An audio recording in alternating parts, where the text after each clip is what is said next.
Aleykümselam, teşekkür ediyoruz. Aydın İmranoğlu bizi izliyor. Aydın abi bizi sosyal medyaya tanıştıran, katan abimizdir. Kendine teşekkür ediyoruz. Bingöl Haber 12'nin sahibidir. Ee, Özgür Yıldız Evet. teşekkür ediyoruz. Şimdi bir yorum var başkanım. Biraz uzun ama dinlerseniz konumuzla alakalı. Benim çok sevdiğim, çok kıymet verdiğim bir abim, Bülent Bayrak abimiz bir yorum yapmış.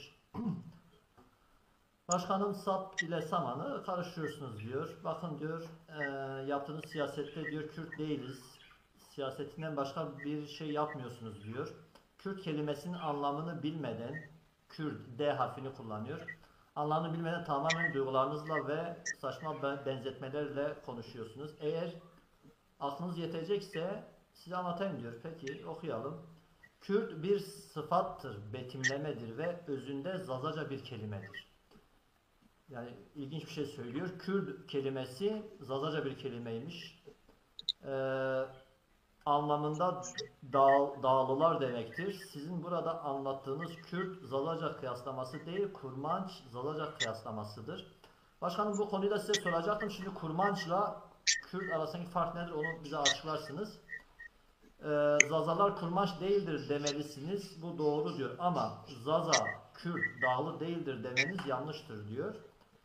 Evet başkanım, rojbaş, spas gibi kelimeler kurmancı kelimelerdir. Bu yüzden Zazaca ile kıyaslaman yanlıştır diyor.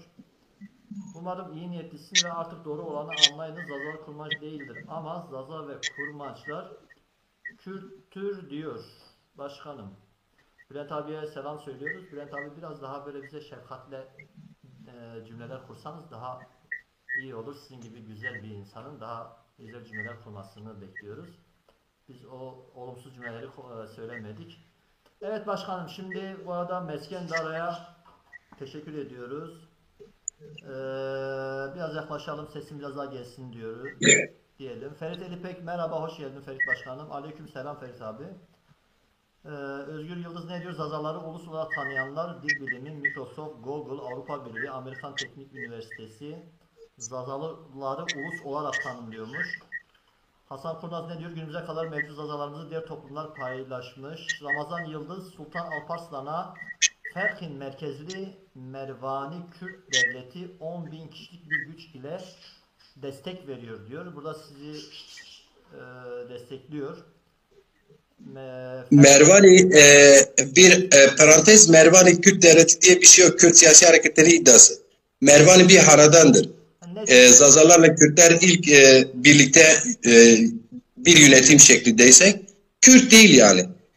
Şu anlamda Kürt değil. Kürt hanedanı, Kürt imparatoru gibi bir tarihte hiçbir şey yok. Rastlanamazsınız. Yoktur öyle bir şey. Yani Kürt oluşumu diyelim biz ona. 10 bin kişi destek veriyormuş.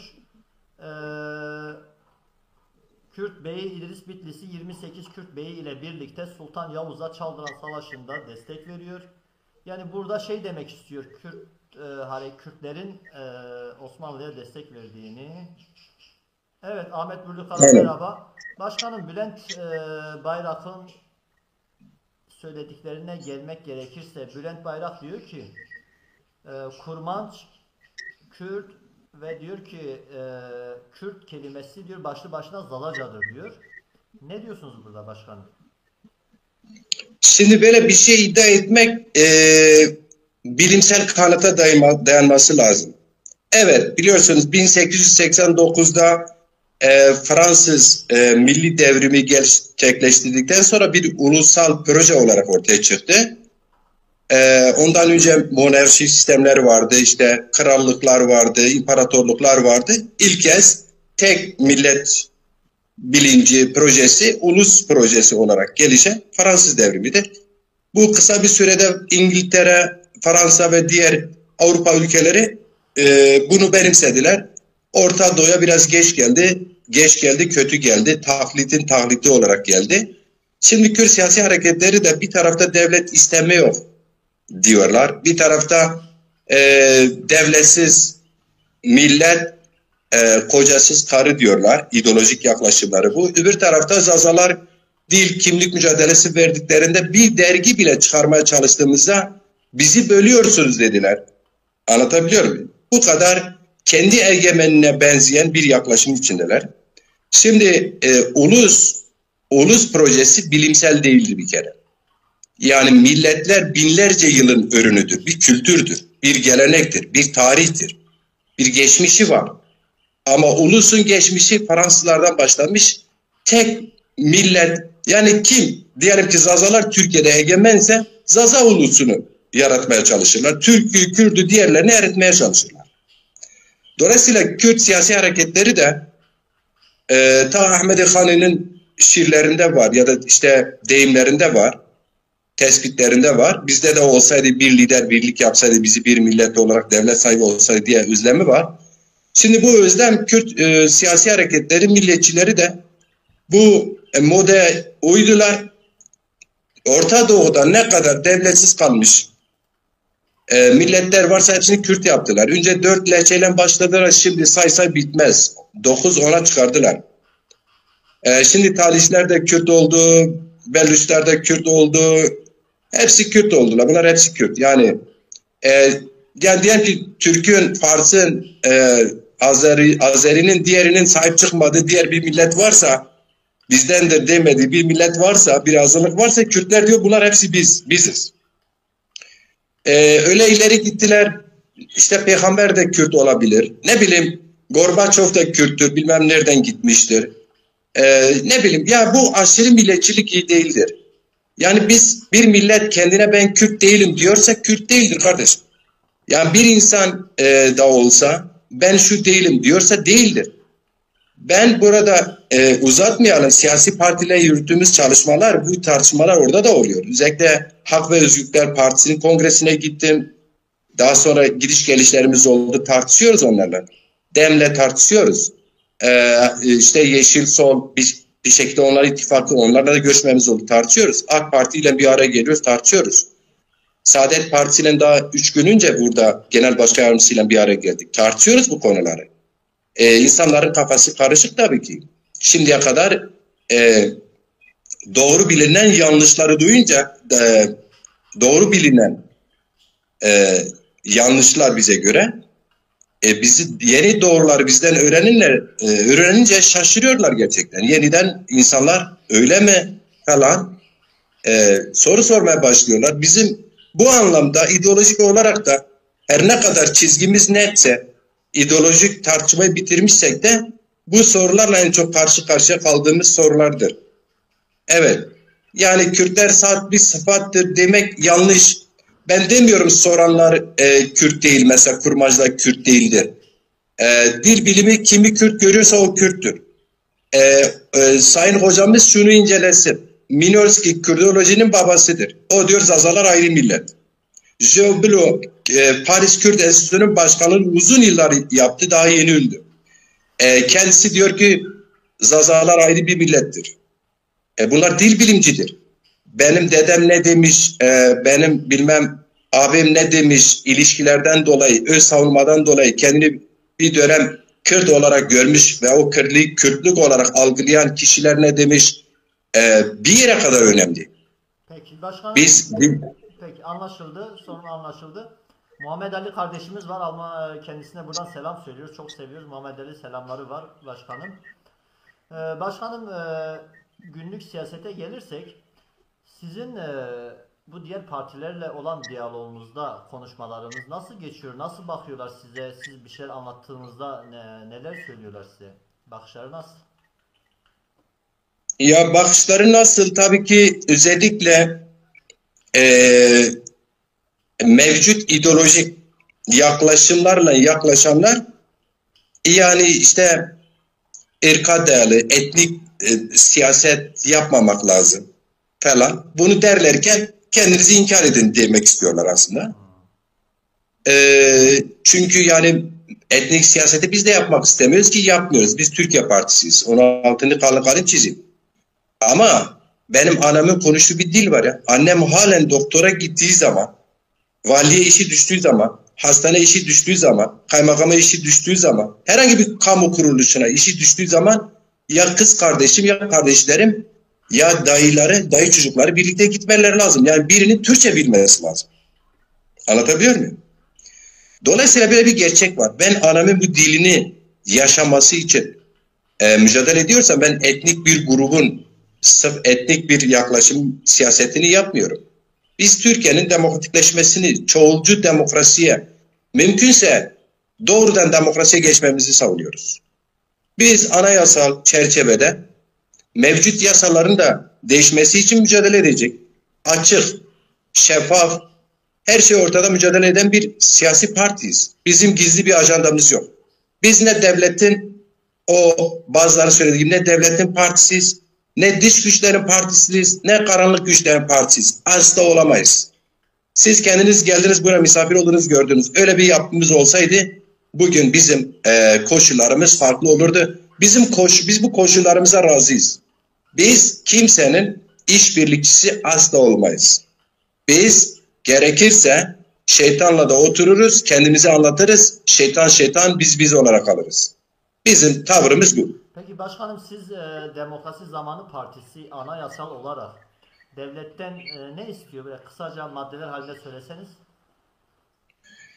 Ya bizim çocuklarımızın en azından ilk başta çözüm olarak ilkokul, yani anaokuldan ilkokul la kadar kendi dillerini yazıp çizmeleri, okumaları için, bu dilin unutulmaması için devletin imkan verip anayasal bir çerçevede bunu çözümlemesi gerekiyor. Peki seçmeli ders var Zazaca. Onlar yetmiyor mu başkanım? Seçmeli ders bizce bir imkan ama aynı zamanda kendi içine bir oyun.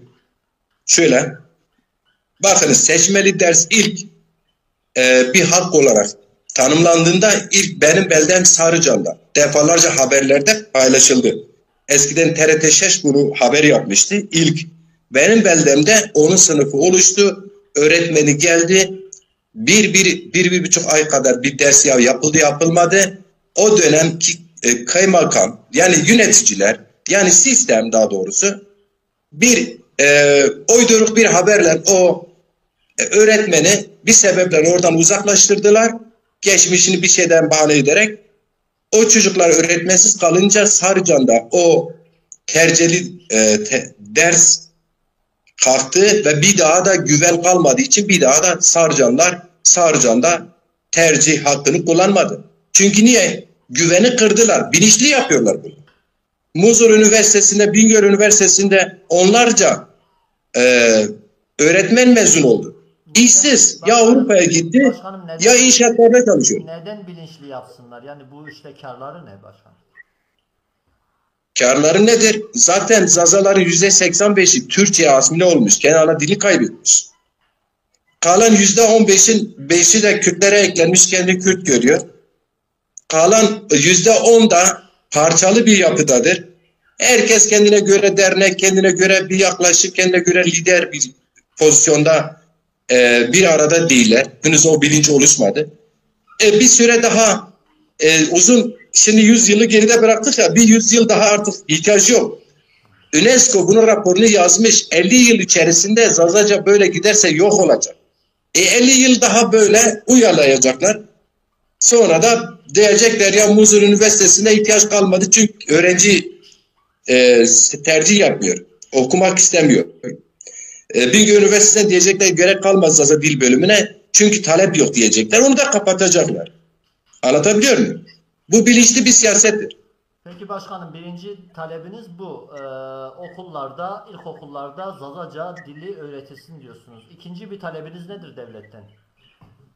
Tabii ki Zaza derken biz bunu Lazca'da, Çerkezce'de, Pamakça'da, Kürtçe'de olmasını istiyoruz. Biz bu anlamda diyoruz ki Türkiye Partisi diyorsak sadece ben hani Zazaca deyince Zazalar ayrı bir muamele tabii tutulmaz. Zaten öyle de olmaz. Yasalar toplum için yapılır. Geneli için yapılır. İkinci isteğiniz, devletten ikinci isteğiniz ne? Birincisi ana diller öğretilsin okulda. İkinci Dezapar'ın devletten ikinci istediği nedir başkanım? Ya şimdi bizim Türkiye Cumhuriyeti devletimiz 50 küsur yıldır Avrupa kapılarına bekliyor ve bazı nedenlerden dolayı bekliyor, değil mi? Evet. Mesela Avrupa Birliği yerel yönetimlere şerh koymuştur. Şerhin Arapça olduğunu biliyorsunuz. Bunu kaldırsın isteriz. Bu kaldırıldığında kendiliğinde birçok sorun çözülür. Örnek, Karakuçan'daki kaymakam Orada Kürtler de yaşıyor. Hem Kürtçe hem Zazaca bilenlerden olsun. Türkçe zaten resmi dili bilecek. İşlemler zaten resmiyette öyle yürüyecek. Resmi dil zaten Türkçe. Oradaki yani bütün kamu çalışanların yetkilileri en azından 2 dilli, 3 dilli bilen kadrolardan olması gerekiyor. Ve dillerimizin geçmişte olduğu gibi sırf evde değil, sokakta da, pazarda da yani resmi dil gibi yaşaması şarttır. Şart. Yani etiket. Sokakta, çarşıda, pazarda Zazaca konuşanlar. Tabii. Bingöl'e sadece tabelaya yazıp şımak hıramı yetmiyor kardeşim. Bingöl sokağında Cumhuriyet Sokağı varsa Zazacası da olacak. Belediyede Bingöl Belediyesi yazılacaksa Şaraberi çünkü %95'i Zazadır. Şaraberi Çoğlik de yazılacak. Anlatabiliyor muyum? Yani bunu neresi ülkeyi böler? Tam tersine toplumsal barışı sağlar. Buna engel bir şey yok ki. Kanunlarda şu anda belediye isterse yazabilir. Bunda devletten isteyecek bir şey yok ki burada. Tabii ki öyledir ama şöyle bir durum var. Bakın Demokrasi Zamanı Partisi en çok zorlandığımız nokta ne? Biz gidiyoruz, siz diyelim ki örneksin üzerine söyleyeyim. Diyoruz ki DEZ'a para katıl, ya hele siz biraz devam edin falan. Niye? İşte benim falan sendikada bir sürü arkadaşım var, ben DEZ'a para katılsam onlar ne düşünür? Falan partide işte dayım var, amcam var, o ne düşünür? Falan yerde falan kesten ortaklığımız var, ne düşünür? Yani bizi bizden önce örgütlemişler. Anlatabiliyor muyum? Halen bir anlamsız kaygı var. Sanki DEZ'a para olsa ticaretten zarar edecek. Sanki dinden çıkacak. Sanki milletten ülkeyi bölecekmiş. Ya kardeşim yok öyle bir şey ya. Demokrasi Zamanı Partisi adı gibi demokrasinin zamanı gelmiş diyoruz. Demokrasinin zamanı. Tam zamanı. Gelin, bizim yükümüz ağırdır. Bakınız, biz bu yükü fedakarlık yaparak bir yere kadar getiririz. Benim birey olarak açık söyleyeyim bu vesileyle, hiçbir zaman Demokrasi Zamanı Partisi'ne katıldığımda, karar verdiğimde ben bu partide bir gün genel başkan olayım falan olacağım. Hiç asla aklıma bile gelmez ya. Çünkü ben kendi gerçekliğimi biliyorum. Anlatabiliyor muyum? Evet, ben siyasete piştim, siyasetten geliyorum, kültür sanattan geliyorum, doğru. Ama biliyorsunuz bu ülkede devlet adamı gibi adamlardan biri de Ecevit'ti, rahmetli Ecevit'ti değil mi? Rahmetli Ecevit Cumhurbaşkanı olabilirdi. Olmadı, niye? Lise mezunuydu. Değil mi? Anayasa bir engel vardı. Şimdi kardeşim, biz de diyoruz ki bu sistemde okumuş ama kendi geçmişini unutmamış, orijini bozulmamış, kendi diline, kültürüne, Türk'ün diline, kültürüne, Laz'ın, Çerkez'in, Kürt'ün hepsine duyarlı olan, onu özümsemiş, okumuş insanların da bu partide artık gelin yer alın, alın götürün yani. Başkanım, ve bu olacak. Zamanımızı değerli, kaliteli değerlendirmek adına söylüyorum. Kısa cevaplar verirseniz. Şimdi ikincisi, diyorsunuz ki kurumlarda Zazaca bilen, Kürtçe bilen, Lazca bilen kurumlarda insanlar olsun, istihdam edilsin diyorsunuz. Tabelalarda Zazaca isimler de olsun diyorsunuz. Peki başka Zazalar Demokrasi Siz Zamanı tabelalarda değil, ben bir örnek verdim. Yani reçetede Zazaca yazılsın. Peki başka anayasal olarak Bütün rehberliklerde Zazaca olsun de. Bütün rehberliklerde Zazaca olsun. Niye İngilizce var, Fransızca var, Arapça var, Zazaca olmayacak? Biz bu ülkeyi birlikte kurmadık mı? Evet. Biz bu ülkenin asli unsuru değil miyiz? Ben eğer ki Mardin'e gideceksem gibi geziye, rehberde, katalogda Zazaca da olacak kardeşim. Peki başkanım, Demokrasi Zamanı Partisi başkanı olarak size soralım. Zazaca'da öyle bir alfabe birliği, dil birliği var mı ki reçeteye yazılsın? Hangi alfabeyle yazılacak mesela? Var tabii ki, yani 3 tane alfabe vardır. Şimdi Jakobson alfabesi vardır, Zülfü Selcan alfabesi vardır. Mesut Asmin Keskin alfabası vardır. Yaşar Ara Temur alfaba çocuk alfabası, yanılmıyorsam. Ben onların adına konuşuyorum, bir örnek kabilinde söylüyorum. Şimdi alfaba var, birden fazla alfaba var. İstediğiyle yazabilirler. Burada niyet önemli. Alfaba bahanedir. Bir dönem ben Antalya'da Kürt Siyasi Hareketi'ne dedim ki, toplantıda, dedim ki burada Zazalarda Zaza eğitimini verelim, dedi alfabanız yok. Dedim 3